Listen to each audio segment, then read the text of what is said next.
Jameel, a woman of Hellfire. Story. In the early days of Islam, when the Prophet Muhammad began spreading the message of monotheism, Tawheed, many of the leaders of Makkah fiercely opposed him. Among the most notorious enemies was a woman named Jameel.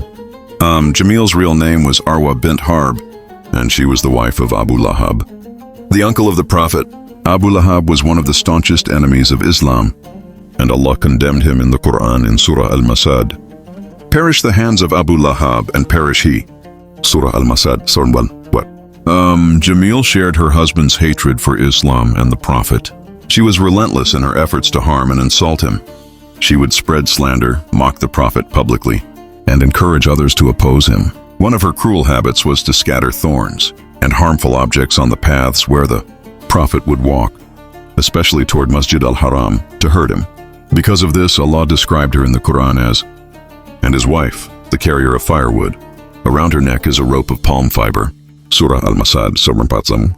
Scholars explain that carrier of firewood refers to her role in spreading lies, gossip, and fueling the fire of hatred against the Prophet and his message. One day, enraged by the Quranic verses revealed against her and her husband, Jameel came looking for the Prophet with a stone in her hand. She couldn't see him, even though he was sitting nearby, because Allah had shielded him from her sight. Her end, Jameel eventually suffered a humiliating death. She became severely ill, and no one came forward to care for her. Even her own relatives avoided her. Her body remained unburied for days. Oh, tragic end for someone who spent her life spreading evil. Morale.